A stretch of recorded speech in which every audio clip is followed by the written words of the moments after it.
Once you dive deep enough into the abyss of demonology, there's no turning back. Just when you think you've cataloged every sinister spirit lurking in the shadows, one of them slithers up and whispers, "Hey, legend, don't forget me." At this point, I feel less like a historian and more like a modern-day Solomon. Except instead of summoning and binding these rebellious spirits to build a temple, I make a video about them instead. But today we're switching gears, because this story isn't about a demon, it's about a certain angel. And I'm using that word very loosely. Now back to the shadows. The subject of today's video has been described as a lawless spirit, a celestial rebel, and a twisted force that drags humanity from the path of righteousness.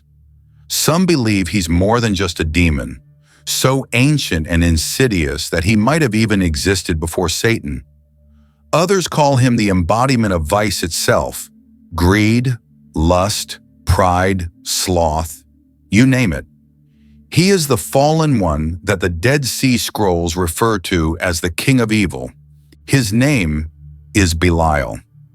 Now, the term Belial appears multiple times throughout the Bible, though not always as the name of a specific being.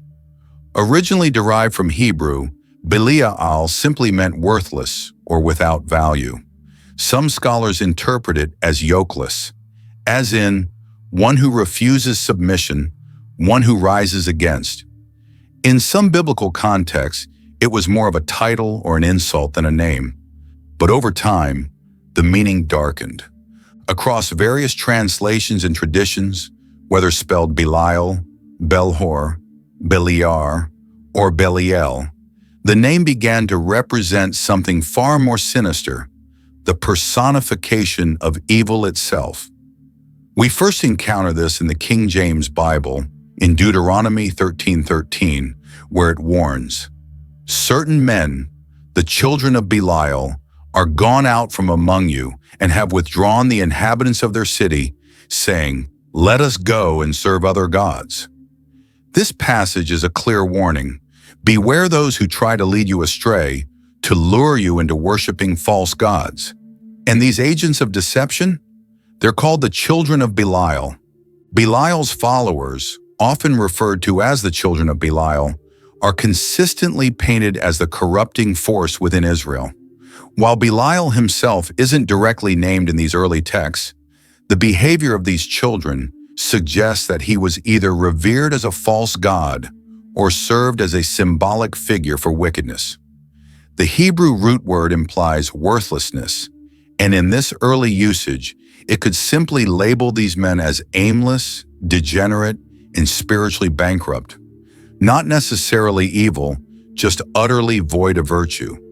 But by the time we reach Psalm 41, verse 8, things take a darker turn.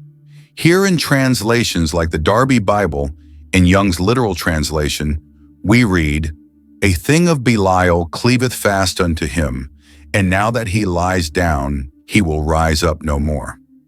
In this context, Belial is no longer a vague insult, but a destructive force, a sickness, either physical or spiritual, clinging to King David. Some theologians argue that this thing of Belial may represent disgrace or overwhelming shame that breaks a man's spirit.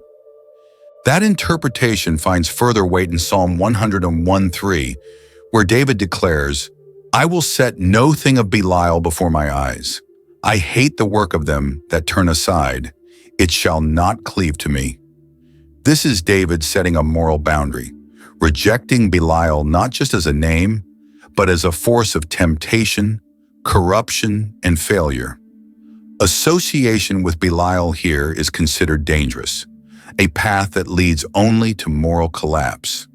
We see Belial personified again in Proverbs 6:12-14, particularly in the Darby translation. But once more, he isn't depicted as a supernatural being, but as a type of person, an archetype. A man of Belial, a wicked person, walks with a perverse mouth. He winks with his eyes, speaks with his feet, teaches with his fingers. Deceit is in his heart. He devises mischief constantly. He sows discord. This paints a picture of a truly manipulative soul, a puppet master of chaos and conflict. But nowhere is the depravity of Belial's children more explicit than in Judges 19, a story disturbingly reminiscent of Sodom and Gomorrah. A traveling Levite seeks shelter in the town of Gibeah, and while he finds hospitality from an elderly host, the peace is shattered when, as the King James Version puts it, certain sons of Belial surrounded the house, beat on the door, and demanded, "Bring out the man that came into thine house, that we may know him." Their intent, sexual assault. What follows is one of the most harrowing moments in the Old Testament. The Levite's concubine is ultimately handed over to these men. She is brutalized through the night and dies from her injuries. The tribes of Israel are horrified and demand justice. "Deliver us the men, the children of Belial, in Gibeah," they say, "so we may put them to death and purge this evil from Israel." It is at this moment that Belial transforms from a symbol of worthlessness to a symbol of vileness, a spirit not just of apathy, but of corruption so foul it demands extermination. The next and last time Belial is mentioned directly in the Old Testament is in 1 Samuel 2:12-26. Here we meet the sons of the priest Eli. These men are exploiting their sacred position for personal gain, intimidating worshipers and stealing meat from sacrifices. Worse still, they're sleeping with women at the entrance of the tent of meeting. They show no remorse even when confronted by their father. The text is crystal clear. Now the sons of Eli were sons of Belial. They knew not the Lord. Once again, we see Belial invoked not just to indicate moral failure, but to brand someone as utterly corrupt and beyond redemption. Whether through violence, deceit, lust, or spiritual theft, those called sons of Belial stand as the worst examples of humanity. The term now carries weight beyond worthless. It signals danger, decay, evil in its rawest form. The chapter concludes with a sobering message. After Eli's sons refuse to heed their father's warnings, God intervenes and strikes them down. This marks a defining moment. Belial isn't portrayed as a demon or angel here, but the behaviors of his so-called children are exactly what you'd expect from agents of darkness. In these early biblical contexts, Belial is a symbol, one that represents everything vile, corrosive, and opposed to righteousness. Belial is only explicitly mentioned once in the New Testament, in 2 Corinthians 6:15. What harmony is there between Christ and Belial? Or what does a believer have in common with an unbeliever? In this verse, Christ embodies light, faith, and salvation, while Belial becomes the embodiment of rebellion and unbelief. Some scholars argue this is a poetic contrast, but others suggest something deeper, that Belial in this context may actually be another name for Satan himself. So at this point, you might be asking, what about the demon Belial, the one whispered about in demonology circles and grimoires? Where is that being in Scripture? And the truth is, he isn't, at least not in the canonized Bible. Belial, as a distinct fallen angel or demonic entity, doesn't exist in any literal form within the biblical text. To discover this darker, more developed version, we need to look elsewhere, into apocryphal writings and ancient Jewish manuscripts. One of the most important sources here is the Dead Sea Scrolls, ancient Jewish texts found in the Judean desert. In these scrolls, we encounter the concept of two cosmic forces, the angel of light and the angel of darkness. The angel of light, of course, represents God and righteousness. But the angel of darkness, the one sowing chaos and corruption, is none other than Belial. It's a striking contrast that mirrors the verse in Corinthians, but here Belial is explicitly framed as a supernatural being, an angel, yes, but one fallen and wholly malevolent. The scrolls go further, identifying Belial as the angel of enmity. One fragment reads, "You, Belial, from the pit, angel of enmity, darkness is your domain. Your counsel is to bring about guilt and ruin. All the spirits of your lot are angels of destruction. They walk in the laws of darkness. It is their only desire. This passage is nothing short of chilling. Not only is Belial framed as a corrupt angel, but he's also described as a commander, leading a host of destructive spirits in service of darkness. From this angle, Belial begins to resemble Lucifer, a once pure angel who fell from grace and became a corrupter of man. Perhaps, like Lucifer, Belial sought his own path, challenging divine authority or choosing pride over submission. Maybe he believed he had a better way, and thus was cast out, or left voluntarily, building his dominion in the shadows. And if he was once in God's favor, there's even textual evidence of that change. In one Dead Sea Scroll fragment, God is quoted saying, "I shall not comfort the oppressed until their path is perfect. I shall not retain Belial within my heart." That final line is powerful. It suggests Belial was once held close, perhaps even cherished, but was ultimately rejected. It's a divine breakup, the moment where mercy ends and judgment begins. The Dead Sea Scrolls continue to paint Belial in terrifying hues. In a dream recorded by Amram, the father of Moses, two angels appear and battle for his soul. One is identified as Belial, the king of evil and the prince of darkness. This title alone elevates him above mere metaphor. He becomes a celestial adversary, vying for dominion over humanity. One ancient text reveals that in the final days, Belial will be unleashed against Israel. It warns of three traps, or nets, that Belial casts over mankind: sexual immorality, the obsession with wealth, and the defilement of holy places. These are not just temptations, they're weapons. Interestingly, this same writing suggests that Belial may actually serve as an agent of God, not in loyalty, but in function, a necessary evil operating under the divine gaze. Whether Belial realizes it or not, he plays a role in God's design, delivering judgment on sinners and testing the hearts of men. In this view, Belial is allowed to strike, either to punish or to reveal who will fall for his seduction.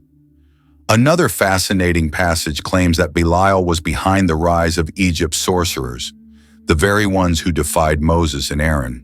The text also warns that anyone who dabbles with spirits, summoners, mediums, necromancers, is siding with Belial, whether they know it or not. They are not just misguided, they are to be condemned as agents of dark power. Meanwhile, in the apocryphal testaments of the 12 patriarchs, Belial is not God's tool, but his rival. He is described as an angel of enmity, a sworn enemy of heaven. Simeon, Jacob's second son, declares that sexual sin is the gate through which Belial ensnares the soul and pulls it away from God, matching the same warning found in the Dead Sea Scrolls.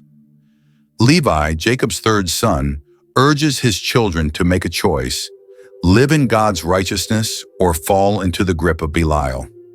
He explains that when a soul is restless and easily swayed, God will step back, and Belial will take over without hesitation. Joseph's chapter speaks prophetically, foretelling the moment the Israelites leave Egypt. He says that while they walk into the light, darkness remains in Egypt, and Belial stays behind to rule it. But the testament ends with hope. When the Messiah comes, he will confront Belial face to face. The angels of heaven will clash with the spirits of darkness. Belial will be bound, and the Messiah will empower his followers to conquer every last one of the evil forces that once held the world in bondage. Another ancient vision, the Ascension of Isaiah, offers perhaps the most vivid portrayal of Belial, also called Belial. Here he is the angel of lawlessness and the reigning power of this world. In this prophecy, Isaiah visits King Hezekiah of Judah and warns him that his son Manasseh will rise to power but stray from God's path. Isaiah speaks in secret, saying, "As the Lord lives and as his spirit lives within me, all these commands will be undone by your son Manasseh. Through him I will be tortured, and the dark spirits, Samael and Malkira, will serve him. Isaiah goes further, foretelling his own death at the hands of Manasseh and Belial. He will lead many in Jerusalem and Judah to abandon their faith, and through Manasseh, Belial will take up residence, and I will be sawn in two. Again, Belial is not depicted as a distant evil, but as a spirit that dwells within Manasseh. Not merely a demon, but a being of ancient power, a fallen angel, a force of lawlessness. Isaiah adds that Belial, the angel of lawlessness, is none other than Matambukas, a name that may reflect his original pre-fall identity. Manasseh turned his heart to Belial, the text says, and Belial delighted in Jerusalem's corruption. Under Belial's influence, Manasseh led all of Israel deeper into rebellion.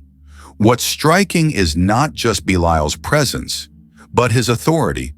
He is described not as a servant of God, but as the ruler of this world. This leads to a haunting idea. Either God permits Belial to rule for a time to test the faithful, or Belial has become a terrifying rival, holding the world hostage. And because Isaiah foresaw all of it, Belial hates him. Isaiah exposes Belial's schemes and reveals that he is more than just an ancient enemy. He is the one who will play the role of the Antichrist.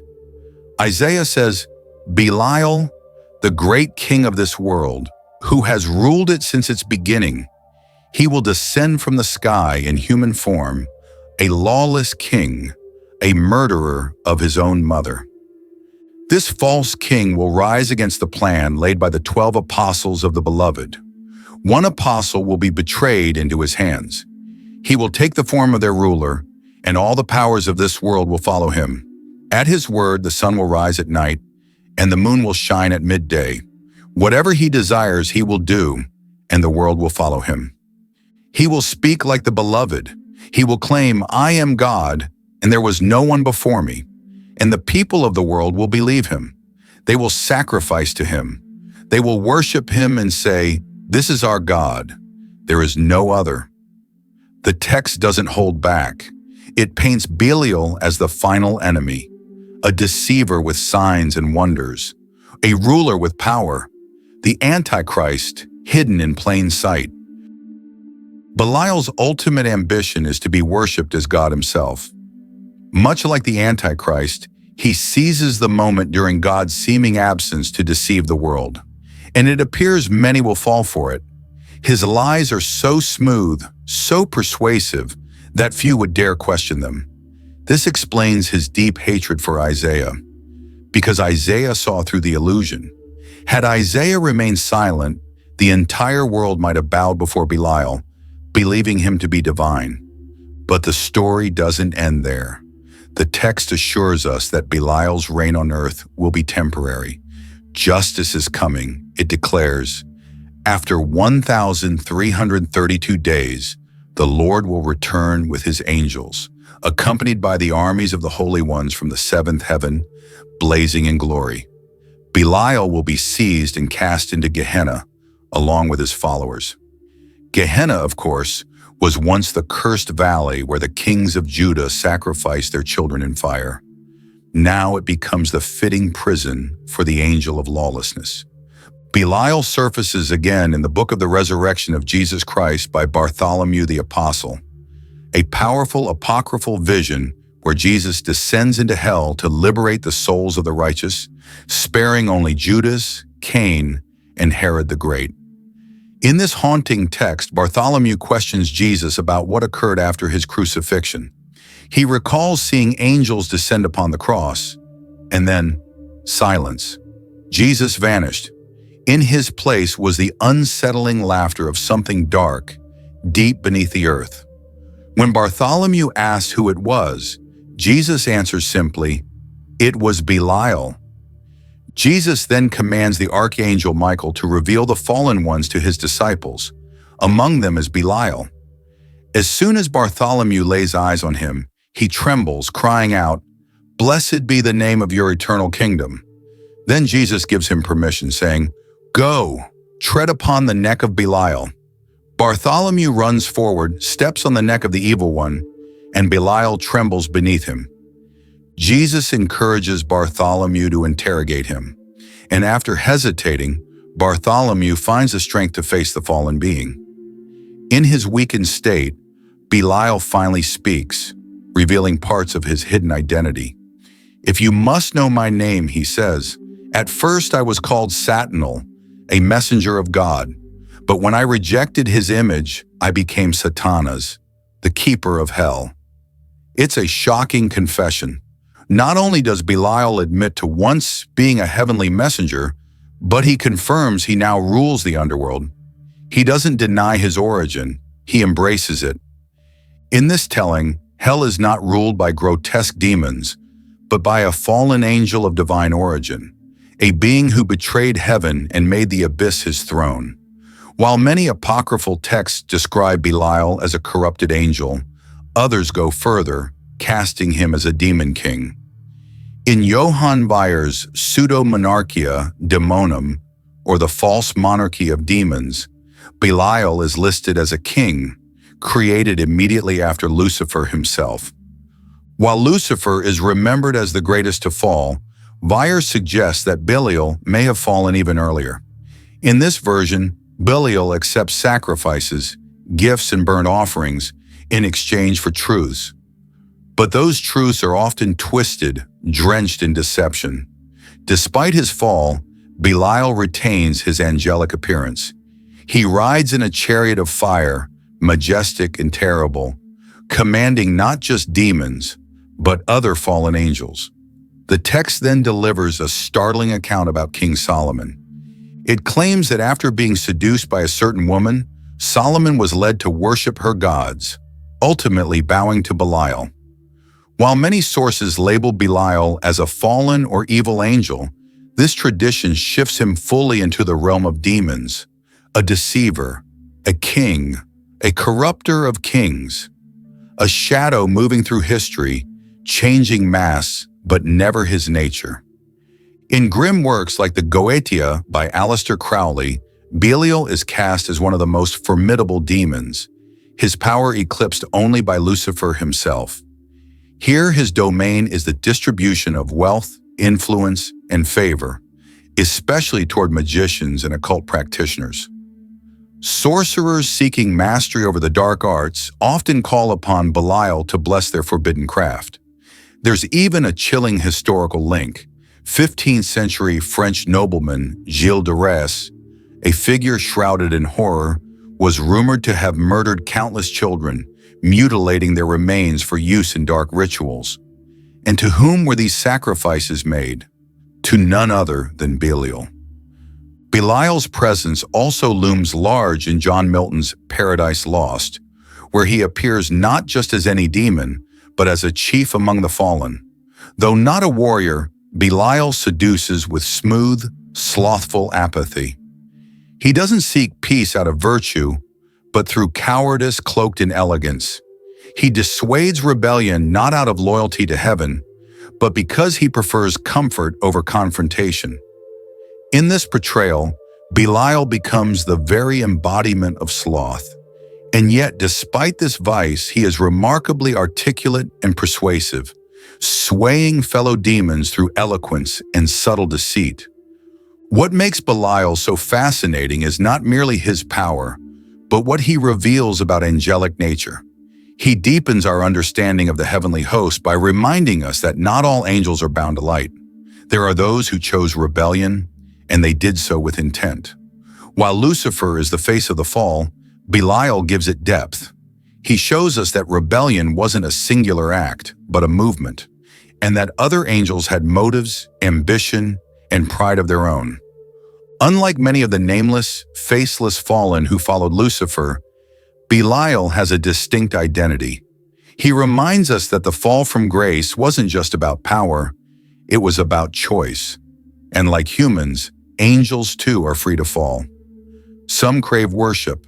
Some, like Belial, will stop at nothing to be seen as gods, whether through masquerading as the Almighty or by ruling over the damned in hell as their sovereign. In this twisted kingdom, He may even see himself as the father of all the lost, the children of Belial. But what do you think of Belial? Is he merely another name for Satan, or something far more sinister? Let us know your thoughts in the comments below. And as always, if today's journey through the dark has intrigued you, give this video a like and don't forget to subscribe for more content just like this. Until next time.